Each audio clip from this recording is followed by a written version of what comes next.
nhà rong nữa nhà rong ít trọng phong gì số lên số từ nữa tôi có chi hai lứa rong lên lại lo sao có lời giảm chỉ cho cụ cha vàng lo bên nó chơi giờ về nhá nó cho anh để cứ tích chơi có hay nhá sang tí lo tích chơi có hay nhá tí nữa cho tí nó chơi tích chơi khẳng tí nó chơi tích chơi khẳng thôi ý dạng là cứ tích chơi về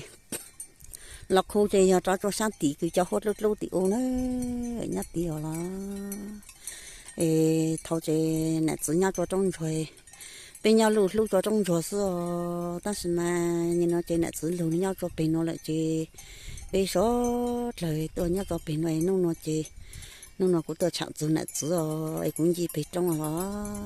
giờ tôi sử dụng cố chơi, có sao chẳng bự nữa, mấy dạng ra chỉ tại do bảo tàu đó, giờ chúng tôi là cho tiền vi tiền cho tiền nên tiền trắng là do tiền phong gì xoan lên sốตัว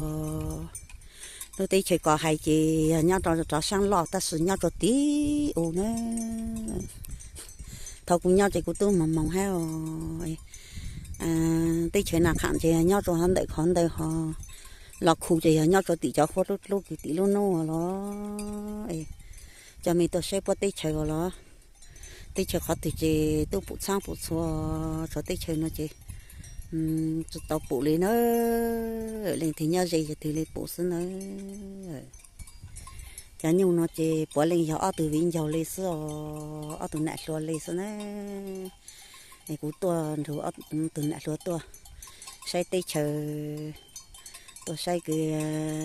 phía trong nó bỏ cho nhiều trong bọn nó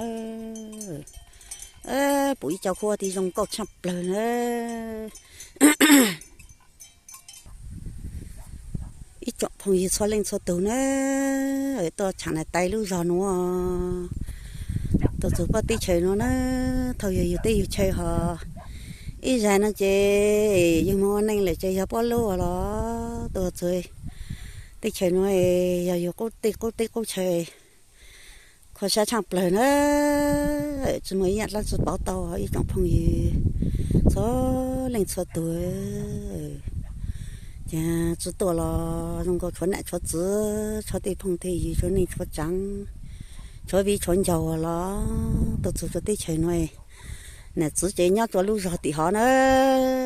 gì là cho bì tao say phụ là nè chú bao lúc rồi nhau tí bao chế nhau cho tí lúc chỉ cứ lấy cho họ tí ôn nữa lúc rồi nữa là muốn ra cho sang cho tận rau nó chỉ tí là muốn ra cho tao chán cha rồi đó tí chơi tí chán cha nữa mong cho tuần thang nó lại chi giờ mong cho phần thang yên châu ha mong châu con á tôi chỉ thấy chơi nuôi lúa hay chỉnh tan tàu tiêu rượu rồi mong ngô nó lúa chỉnh lấy bao cứ khơi co ý bỏ trắng dạng đó giờ tôi chỉ cho thấy chơi nuôi giờ yêu cô gì cô giờ yêu cô tí cô chơi giờ nhị khoa sát cha plei leo đó một chế giống mà tì vi tình giàu là tên nên tì cha tên lại tì chữ dù tàn so ý bỏ trả dạng đó chỉ mới nhận sang chữ tay bảo tàu cho như này như chữ nữa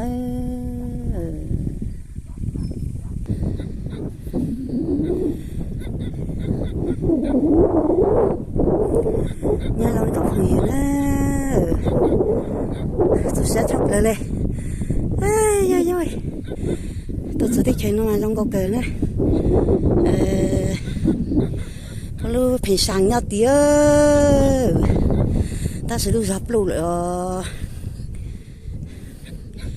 trong có cờ nữa tôi sẽ cờ lên tôi sẽ nhớ trong tim nó mà có sẽ chọc lên nữa khi làm tè giờ làm mà ít thứ cũng sẽ thông hiểu hơn chơi hiểu có sẽ tăng dầu chứ mấy nhà ta sẽ bảo tàu nữa ta